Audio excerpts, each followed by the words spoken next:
رفقۂ محترم، السلام علیکم ورحمۃ اللہ وبرکاتہ۔ آج ہم سورہ انفال آیت نمبر 45 سے 47، 45 سے 47 کا درس قرآن لیں گے۔ شروع اللہ کے نام سے جو بڑا مہربان نہایت رحم کرنے والا ہے۔ اے ایمان والو، جب کسی گروہ سے مقابلہ پیش آئے تو ثابت قدم رہو اور اللہ کو بہت بہت یاد کرو تاکہ تم کامیاب ہو جاؤ، اور حکم مانتے رہو اللہ کا اور اس کے رسول صلی اللہ علیہ وسلم کا، اور آپس میں جھگڑا نہ کرو۔ ایسا کرو گے تو قدم پھسل جائیں گے اور تمہاری ہوا جاتی رہیں گی، اور صبر سے ڈٹے رہو۔ اللہ تو صبر سے جمے رہنے والوں کے ساتھ ہے، اور ان لوگوں کی طرح نہ ہو جانا جو اپنے گھروں سے اتراتے ہوئے اور لوگوں کو دکھانے کے لیے نکل پڑے تھے۔ ان کا مقصد اللہ کی راہ سے روکنا تھا،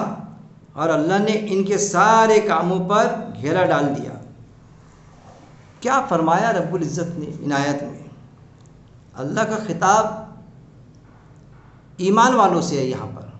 قرآن میں کبھی اللہ تعالیٰ خطاب کرتا ہے ایھا الناس کر کے، کیا انسانوں، اور زیادہ تر خطاب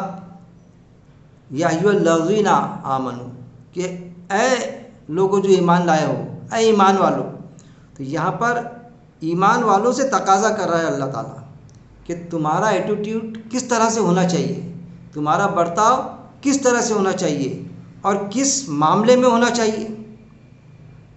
کیا فرمایا اللہ نے؟ اے ایمان والو، جب کسی گروہ سے، کسی فوج سے مقابلہ پیش آئے، اب یہ ایسا نہیں کہ جنگ کے دوران کی آیت ہے یہ کہ فوجی رہیں گی، سپاہی ہوں گا تو مقابلہ ہوں گا۔ یہ ہر مقابلے کے وقت کہ جب بھی کسی ایسے لوگ جن سے جو مقابلے پر آئے، چاہے اپنے ڈیبیٹس پر آئے، وہ اسلام کے معاملے میں ڈیبیٹ کرے ہمارے ساتھ میں، یہ بحث و تکرار کرے، جس بھی اینگل سے وہ ہمارے سامنے آئے اور ہم اسلام کو پیش کریں ان تک، اسلام کی باتوں کی دفاع کریں، ہم وہ آبجیکشن لے، تو اس وقت میں کیا ہونا چاہیے وہ بتایا اللہ تعالیٰ نے۔ کیا ایمان والوں میں آپس میں پھوٹ ہونا چاہیے؟ وہ چیز بتایا کہ ایک جگہ ہم جم کے ایک جٹ ہو کے ان کا مقابلہ کریں۔ اور اسی وجہ سے جو ہے ہم اگر سمجھیں تو مسلم پرسنل لاء بورڈ جو بنایا گیا، جس میں ہر فرقے اور جماعت کے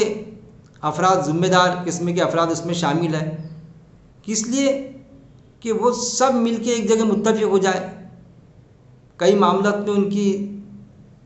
جو رائے ہے الگ الگ ہے، لیکن باوجود اس کے کہ مسلمانوں کی فلاح و بہبودی کے لیے، کہ ایمان والوں کے پروٹیکشن ہو، ایمان والوں کو آسان جائے اللہ کے دین پر چلنا، تو اس کے لیے ایک پلیٹ فارم ایک بنایا انہوں نے جو کہ مناسب ہے۔ لیکن اگر باوجود اس کے کوئی اگر اس میں قرآن کی آیتوں کے خلاف اگر کوئی ڈیسیجن لیتا ہے، تو کیا وہ پرٹیکولر وہ بات مناسب ہوں گی؟ تو ہم وہ بات رکھیں گے وہاں پر اگر لیتا ہے کوئی تو یہ سمجھیے آپ ایمان والوں کو اللہ کی کیا ڈائریکشن ہے۔ اے ایمان والو، جب کسی گروہ سے مقابلہ پیش آئے تو ثابت قدم رہو۔ کہ جب کسی گروہ سے، چاہے 2 لوگ رہے، 4 لوگ رہے، کسی بھی معاملے میں جب وہ مقابلے پر آئے تو پھر کیا کرو؟ تو ثابت قدم رہو۔ تو ہمارا کیا کام ہے کہ اگر ہم ایمان والے ہیں، ہمارے ایک اللہ پر ایمان ہے، ہمارا اگر قرآن پہ ایمان ہے، اور ہم یہ چاہتے اور ہمارے دل میں ہے کہ ہم قرآن کے مطابق زندگی بسر کریں، قرآن کے قاعدے کے مطابق ہم زندگی بسر کریں، تو پھر یہ ضروری ہے کہ ہم کو ایک پلیٹ فارم پہ رہنا پڑے گا۔ اسی لیے میں میرے درس قرآن میں ہمیشہ کہتا ہوں کہ مخالفت بھی ہوگی کوئی بات سمجھانے کے لیے، ایمان والوں میں بھی آپس میں اگر ڈسپیوٹ رہے گا تو مخالفت علم کی بنیاد پہ ہوں گی، بغض کی بھی بنیاد پہ نہیں ہوں گی کہ ہم کوئی کسی جماعت سے جڑا ہے، کوئی کسی جماعت سے جڑا ہے، الگ الگ جماعتیں ہیں نا، پلیٹ فارم ہے یہ، ہم کسی بھی جماعت سے جڑ کے کام کریں، کوئی مذائقہ نہیں، وہ ایک پلیٹ فارم ہے، لیکن ہمارا بنیادی عقیدہ کس پر ہونا؟ قرآن پر، کہ قرآن کو کیا بتایا اللہ تعالیٰ نے؟ مضبوطی سے تھام لو، جاشنے والا اعلیٰ فرقان یہ بتایا، اللہ کی رسی بتایا کہ اس کو مضبوطی سے تھام لو، پکڑ لو اس کو، اور جنت کا سفر طے کر لو جو وراثت ہے آپ کی۔ تو گویا کہ ہم ایک جٹ ہو کے کس معاملے میں؟ قرآن کے معاملے میں۔ اگر ہم قرآن سے بھاگیں گے، آیتوں کی تعریف کر لیں گے، اور کتنا بھی ہم چاہیں گے کہ ہم ایک جٹ ہو جائے، اور کوئی ہم سے کہیں گا کہ بھائی قرآن میں ارشاد ہے نا، آپ اجتماعیت کا ساتھ کیوں نہیں دے رہے؟ یہ بھی معاملہ آئے گا نا کہ بھائی آپ کیسے ہیں؟ اللہ نے جب فرما دیا کہ ایک پلیٹ فارم پہ رہ کے ہم مقابلہ کریں مخالفین کا، یا جو بھی مقابلے میں آیا، مخالف نہیں بھی ہے وہ لوگ، چند لوگ ہمارے سے کوئی بات سمجھنا چاہتے، تو ہم ایک پلیٹ فارم پہ رہ کے ایک جٹ ہو کے ہم بات کو سمجھائیں، اللہ کی بات کو ان تک کی بات رکھے، اپنے مسئلے رکھے، مسائل رکھے، ہماری کیا پریشانی ہم یہ رکھے۔ ہو سکتا نا کہ ضروری تھوڑی ہے کہ ہم اسلامی حکومت کے باشندے ہیں، جیسے انڈیا میں جو ہندوستان میں جو ہے تو یہاں اسلامی حکومت تھوڑی ہے، لیکن ہم کو تو زندگی بسر کرنا ہے، تو یہاں پر ایک کانسٹیٹیوشن بھی ہے جن کو ہم نے تسلیم کرے، جس کے مطابق ہم رہتے، سنویدھان ہے یہاں کا، کانسٹیٹیوشن ہے، تو اس کے مطابق ہی ہمارے کو یہ کرنا پڑے گا نا۔ ان کے ساتھ میں چرچا ہوں گی، جو ہمارے غیر مسلم بھائی ہے، برادران وطن، اگر کوئی مخالفت میں بھی آیا یا کوئی فیور میں بھی آیا تو ہم ان کو بیٹھا کے اس معاملے میں چرچا کریں گے، مسئلے کا حل نکالنے کی کوشش کریں گے، کیونکہ آیتیں بھی موجود ہے کہ ہم اس بات پر تو سہمت ہو جائیں جو ہم میں اور تم میں یکساں ہے۔ تو کئی چیزیں آپ کو ایسی ملیں گی کہ کوئی اگر کافر بھی ہے، ایمان والا نہیں بھی ہے، تو کئی چیزیں ان میں اور ہمارے میں یکساں رہتی۔ جیسا میں درس میں ہمیشہ کہتا ہوں، ہم جنسی کا معاملہ، قوم لوط وہ بھی پسند نہیں کرتے، ہم بھی پسند نہیں کرتے، پھر کسی پر بیجا ظلم کرنا وہ بھی پسند نہیں کرتے۔ کئی چیزیں 90% پوری دنیا میں لوگ ایسے ملیں گے جو ایک اللہ کو مانتے لیکن ساتھ میں شرک کرتے، تو شرک کے معاملے میں ہم ان سے الگ رہیں گے، پرہیز کریں گے، لیکن جس معاملے میں اللہ کو مانتے، اگر وہ کسی بھی نام سے پکارتے، بھگوان، ایشور، تو ہم کو برا نہیں لگنا چاہیے۔ ہم کئی چیزیں پیس کے لیے، خدمت خلق کے لیے، کہ انسانوں کی ہم خدمت کریں، ان کے ساتھ میں خدمت خلق کے کام، پھر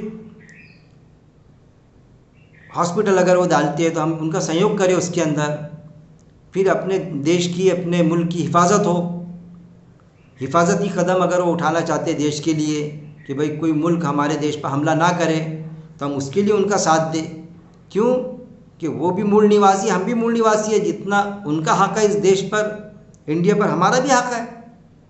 اور ہم کو بھی حفاظت کرنا چاہیے۔ ہم جہاں پر رہتے ہیں کیوں کرنا چاہیے، اس کی وجہ بھی موجود ہے،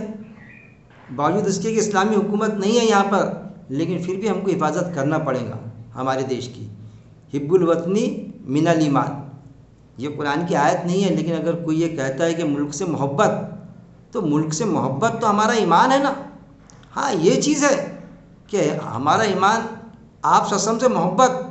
وہ ہمارا ایمان ہے، ہمارے ماں باپ سے محبت وہ ہمارا ایمان ہے، ملک سے محبت، اس کی حفاظت ملک کی، وہ ہمارا ایمان ہے، لیکن آپ سسم کی پوجا کرنا، پرستش کرنا، وہ ہمارا ایمان ہے۔ آپ سسم کے لیے ہم مرنے مٹنے کو تیار ہیں، سوال ہی پیدا نہیں ہوتا۔ ہمارے ماں باپ سے پیارے آپ وسلم، لیکن کیا آپ وسلم کی ہم پرستش کریں گے، ان کی پوجا کریں گے؟ جب ہمارے نبی صلی اللہ علیہ وسلم کی سرکار کی ہم پوجا کرنے کے لیے تیار نہیں ہے، تو پھر ہمارے ملک کی ایک چیز ہے، ملک ایک زمین ہے، تو ہم اس کی پوجا کیوں کریں گے؟ ہم تو اس کی حفاظت کریں گے۔ وہ پوجا کرنے والا بس پوجا کی حد تک کے رکھیں گا اس ملک کو، کہ ہم بس پوجا کرتے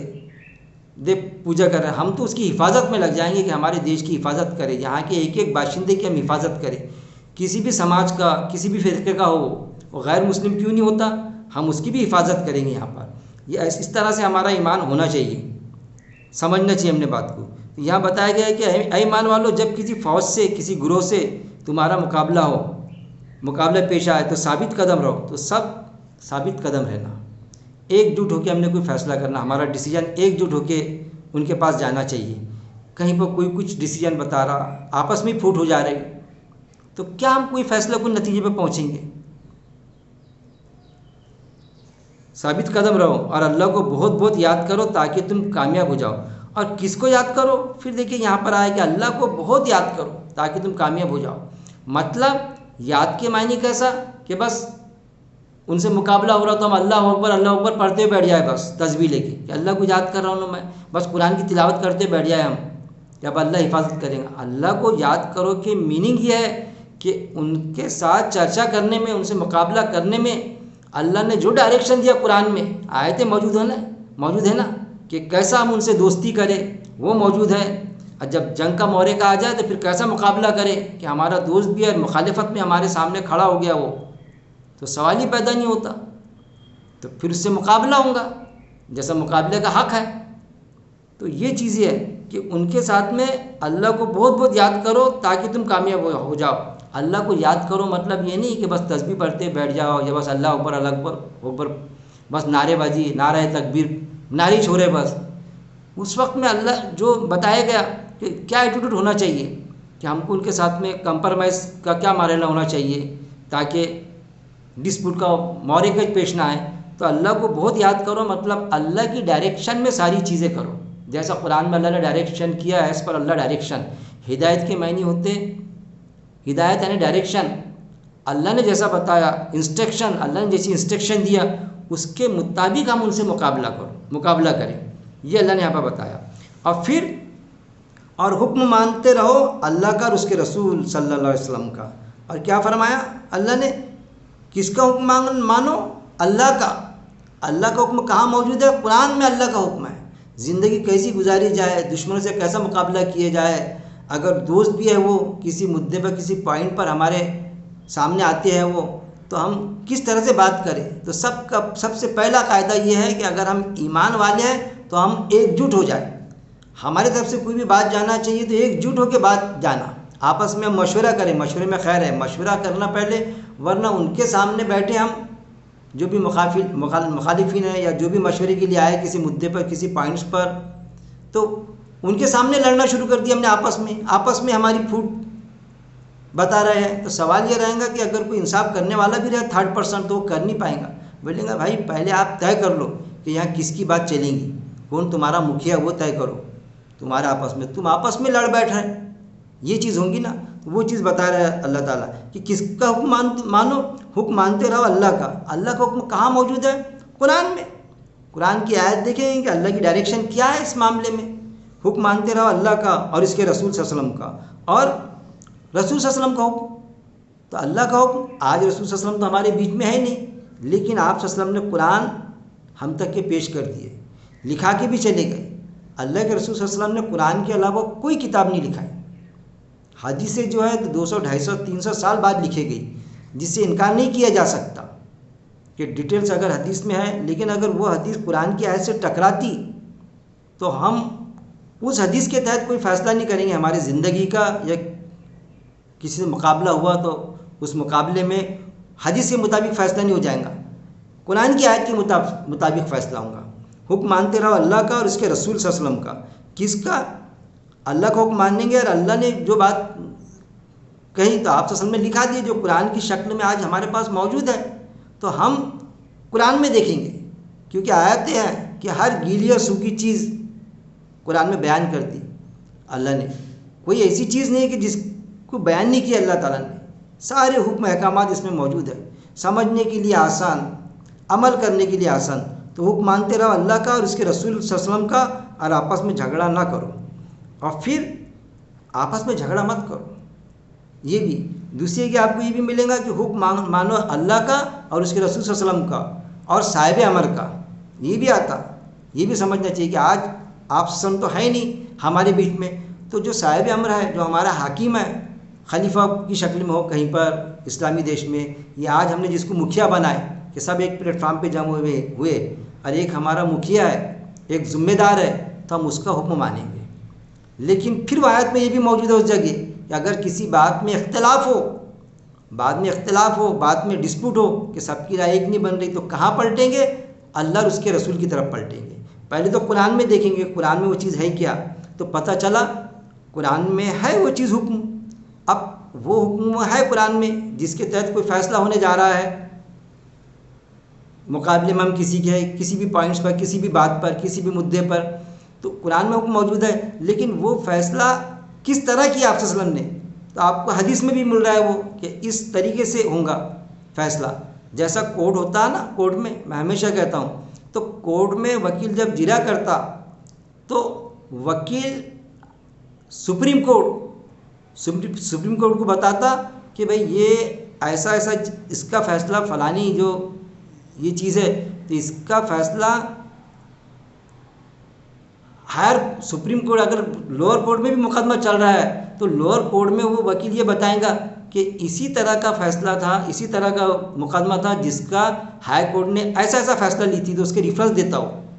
لوور کورٹ میں، تو ہائی کورٹ کے فیصلے کو ماننا پڑتا اس کو میجسٹریٹ کو کہ ہاں ہائی کورٹ کا فیصلہ ایسا ہوا کہ اس پر اسی مدعے پر، تو وہ اس کے مطابق فیصلہ دیتا۔ تو آپ صلی اللہ علیہ وسلم نے جو فیصلہ کیے تو گویا کہ آپ صلی اللہ علیہ وسلم کا فیصلہ کیا رہے گا، ہائی کورٹ کا فیصلہ ہے کہ قرآن میں حکم موجود ہے اور اس کو کس طرح آپ صلی اللہ علیہ وسلم نے نبھائے، اور وہ ہم کو حدیث میں ملتا، تو اس پیٹرن کے حساب سے ہم فیصلہ کریں گے، کوئی بھی اس معاملے میں متفق ہوں گے، اس میں آپس میں نہیں کہ بھائی قرآن میں تو کوئی ڈائریکشن نہیں ہے یا قرآن میں ڈائریکشن موجود ہے لیکن ہم ہمارے دل کا فیصلہ نہیں لیں گے، ارے فیصلہ موجود ہے نا، آپ صلی اللہ علیہ وسلم نے ایسے حالت میں کس طرح سے فیصلہ دیے تھے تو اس کے مطابق ہم بھی فیصلہ کریں گے، آپس میں پھوٹ پیدا نہیں کریں گے ہم کہ بس آپس میں لڑنا چالو، وہ بتایا گیا حکم مانتے رہو اللہ کا اور اس کے رسول صلی اللہ علیہ وسلم کا، اور آپس میں جھگڑا نہ کرو۔ دوسری آیت میں موجود ہے کہ اللہ کو حکم مانو، رسول کو حکم مانو، اگر کس بات پر تمہارا ڈسپوٹ ہو، اختلاف ہو، تو پلٹو اللہ اور اس کے رسول کی طرف۔ وقت خلیفہ نے بھی بتا دیا کہ اگر میں غلط چلوں کسی معاملے میں تو مجھے کیسا سیدھا کروں گے آپ، تو صحابہ نے تلوار نکالی، اس سے سیدھا کر دیں گے ہم، یہ معاملہ کہ اللہ کے قاعدے کے خلاف اگر خلیفہ کا بھی فیصلہ جائے تو ہم کو ماننے کا ہے نہیں، آپ صلی اللہ علیہ وسلم کے فیصلے کے خلاف اگر کوئی فیصلہ جائے تو وہاں پر پھر مخالفت ہوں گی ذمہ داری کی بھی، اور اس میں سب سہمت رہیں گے۔ حکم مانتے رہو اللہ کا اور اس کے رسول صلی اللہ علیہ وسلم کا، اور آپس میں جھگڑا نہ کرو، کوئی جھگڑا آپس میں جھگڑنے کی ضرورت نہیں، اگر آپس میں تم میں پن دکھائیں گے اور جھگڑیں گے، میرے مرغے کی ایک ٹانگ کھڑی، میں پن میری سنو، تو پھر کیا ہوگا وہ بھی بتایا اللہ نے، ایسا کرو گے یعنی آپس میں اگر لڑو گے، میں پن دکھاؤں گے، اپنی مرضی چلانے کی کوشش کرو گے، ایسا کرو گے تو قدم پھسل جائیں گے، تو کیا ہوں گے تمہاری قدم پھسل جائیں گے اور تمہاری ہوا جاتی رہیں گی، قدم پھسل جائیں گے مطلب حق بات سے پھسل جاؤ گے تم، اس نے کوئی بات کہا تو اس پر ارے وہ میرے سے چھوٹا ہو کے، ان کا گروہ کم تھا، اب ایک پلیٹ فارم پہ آئے، وہ چھوٹا گروپ تھا، ہماری جماعت تو بہت بڑی تھی، ہمارا فیصلہ چلنے کو نا، ہمارے فلانے ذمہ دار نے، اتنے بڑے معتبر شخصیت نے ایک بات پیش کیا، اور وہ جو ہمارا دوسرا گروپ تھا ایمان والوں کا، تو اس ذمہ دار نے تو کرا ہی نہیں، وہ ذمہ دار خاموش تھا، لیکن ان میں کا جو دوسرا تھا اس نے ایک اپنا مشورہ دیا، تو ان کے ذمہ دار نے، چھوٹی جماعت کم تعداد والی، وہ ذمہ دار کی اتنی وقت نہیں، ہماری جماعت تو بہت بڑی، اور اس کی بات مانا ان کے ذمہ دار نے، اور وہ بات لے کے بات چلایا کہ ہمارے بڑے ذمہ دار کی بات کٹ کر رہا ہے، وہ اس پر ہی لڑ بیٹھا کہ میرے مرغے کی ایک ٹانگ کھڑی، ہم بڑی جماعت والے ہیں، ہمارے پاس ویٹو پاور ہونا چاہیے، تو اس طرح کے کوئی ویٹو پاور کسی کو دے دینا اس طرح سے تعداد کی بنیاد پر، بڑی جماعت ہونے کی بنیاد پر، بہت بڑے عالم صاحب ہونے کی بنیاد پر، اس طرح سے نہیں بتایا اللہ تعالیٰ نے، اللہ یہ وہی چیز بتلا رہا ہے یہاں پر، ایسا کرو گے تو قدم پھسل جاؤں گے، اگر تم ایسا کرو گے آپس میں پھوٹ یہ کریں گے، ایک معمولی انسان کی بھی آپ قدر نہیں کریں گے اس کے مشورے کی، تو تمہارے قدم پھسل جائیں گے، اکھڑ جائیں گے، اور تمہاری ہوا جاتی رہیں گی، جو بھی تمہاری وقت ہے کہ آپ کو انہوں نے مشورے کے لیے بلائے، صلح کے لیے بلائے، کوئی بات مدعے کا نکلے تو وہ ہوا اکھڑ جائیں گی تمہاری آپسی پھوٹ کی وجہ سے، تم آپس میں لڑ بیٹھو گے، اب تم کو وہ مخالفین ہیں اس لائق نہیں سمجھیں گے کہ تم سے بات کی جائے کر کے، پہلے آپس میں اپنے جھگڑے لڑ لو، پہلے کاٹ پیٹ کر لو خود کی، اب بعد میں پھر ہمارے طرف آنا، اس طرح سے کہیں گے وہ، اس چیز کو بھی ہم کو سمجھنا چاہیے، تمہاری ہوا جاتی رہیں گی، قدم پھسل جائیں گے اور تمہاری ہوا جاتی رہیں گی، اور صبر سے ڈٹے رہو، اللہ تو صبر سے جمے رہنے والوں کے ساتھ ہے۔ پھر اللہ کیا فرما رہا ہے کہ صبر سے جمے رہو۔ اب صبر کے معنی لوگ کیا لیتے ہیں کہ صبر یعنی بس برداشت کرو، ایک کسی نے تماچا مارا دوسرا گال بھی دے دو، تو ایسا نہیں ہے اسلام میں. صبر کے معنی حق بات جو ہے اس بات پہ جمے رہنا کہ قرآن کے مطابق جڑ گئی نا بات. یہ اب کتنا بھی پریشر آیا تو ہم پیچھے نہیں لیں گے ہمارا فیصلہ, وہ قرآن کے مطابق ہی فیصلہ ہوگا. یہ بات رکھی جائیں گی. کس طرح سے صبر سے ڈٹے رہو.